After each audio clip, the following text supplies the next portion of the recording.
It's a crazy world we live in, Marlowe. The Boston bombings, Newtown shootings, and war, war, war. I'm no stranger to that sick malevolence. What do you mean? I've seen a moral downfall in a great man that was so tremendous that words can hardly describe it, but I'll try. Perhaps if my tale is told, you can understand what lies within your own heart.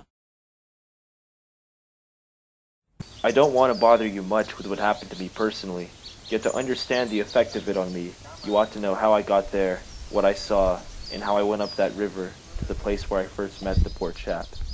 I had a passion for maps. I would look for hours. When I grow up, I want to go there.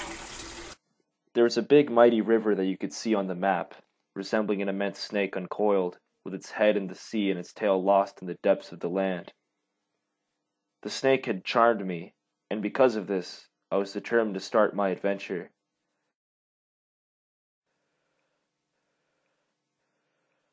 After hearing that I got the job, I traveled across the English Channel towards the company's office.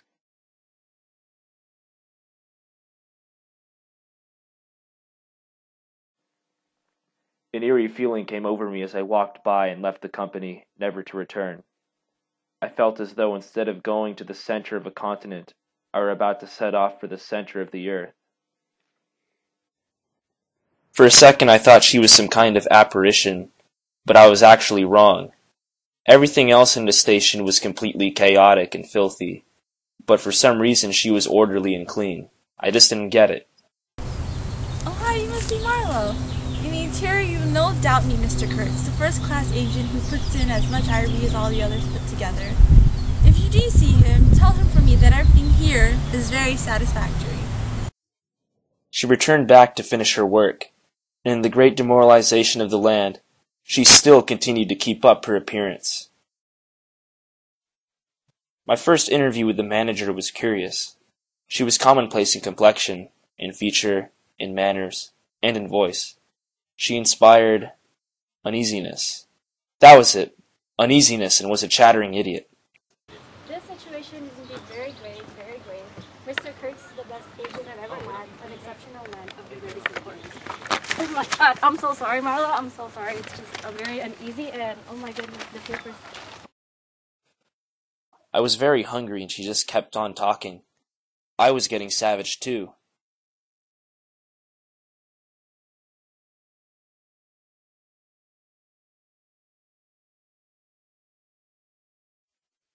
This was the foreman, a boilermaker by trade, and a good worker. He was a lanky, bony, yellow-faced man, with big, intense eyes. We need rivets. No, rivet. You? Eh? I need rivets. I need to get out of here. Good for you.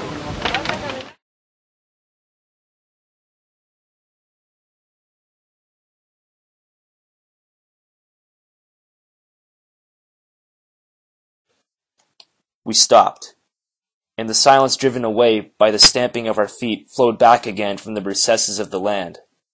The great wall of vegetation, an exuberant and entangled mass of trunks, branches, leaves, boughs, festoons, motionless in the moonlight, was like a rioting invasion of soundless life, a rolling wave of plants, piled up, crested, ready to topple over the creek, to sweep every little one of us out of his little existence. I had given up worrying myself about the rivets. I said hang, and let the rivets slide. I would give some thought to Curts. I wasn't very interested in him, no. Still, I was curious to see whether this man, who had come out equipped with moral ideas of some sort, would climb to the top after all, and how he would set about his work when once there. I am as harmless as a little child, but I don't like to be dictated to. I mean, am I the manager or am I not? I was ordered to send him there. It is unpleasant. Look at the influence that man must have. Well, I heard that in order to get to the top, he slept around with the women. Psh, I never sleep with him. Is he alone there? Well, he sent his assistant down the river with a note to me saying, clear this poor devil out of the country and don't bother sending any more of that sort. I had rather be alone. Can you believe that, man? Ridiculous! Then there was a silence. They have been talking about Curts. I was broad awake by this time, lying perfectly at ease. I was then rather excited at the prospect of meeting Curts very soon. Everyone spoke of Curts as if he was some kind of monster.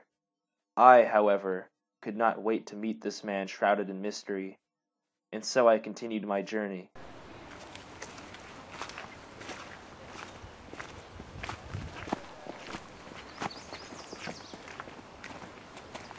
You!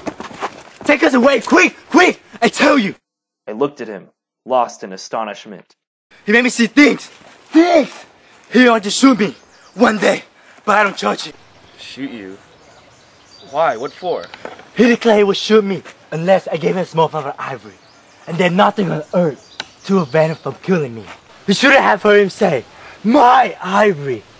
It had caressed him, loved him, gone to his vein, and sealed his soul with his own. He upset in getting as much as ivory as he can. To speak plainly, he raided the country. Have you tried talking to him and convincing him to come back home? You don't talk to that man. You listen to him. And I tell you, this man had enlarged my mind. He kept on talking about Curts, but he finally noticed that I remained quiet. I suppose it did not occur to him that Mr. Curts was no idol of mine. He eventually lost his calm composure and began to yell. You don't know how such a lie. Try a man like Curts. This man has suffered too much. He hated all this, but somehow he couldn't get away. When I have a chance, I begged him to leave while it was time. I offered to go back with him. He would forget himself. You know why? He's mad! Stop. I've been trying my best, trying to keep him alive. And that's enough.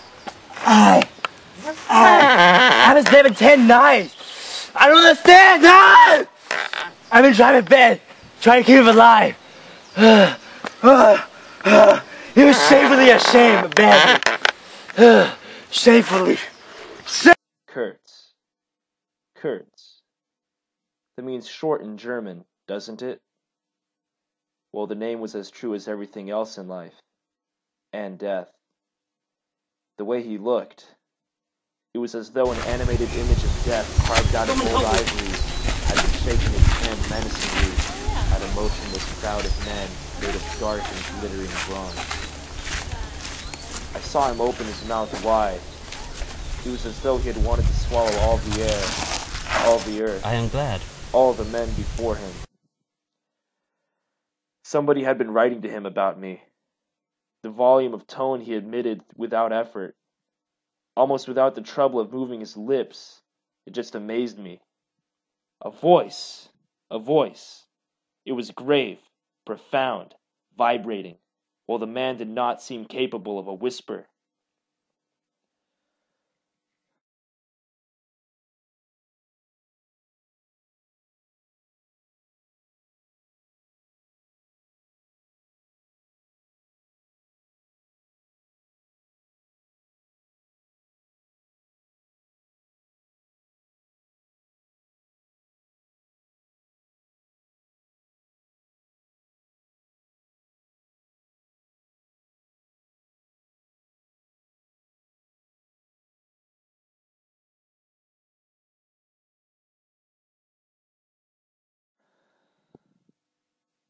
From right to left, along the lighted shore, moved a wild and gorgeous apparition of a woman.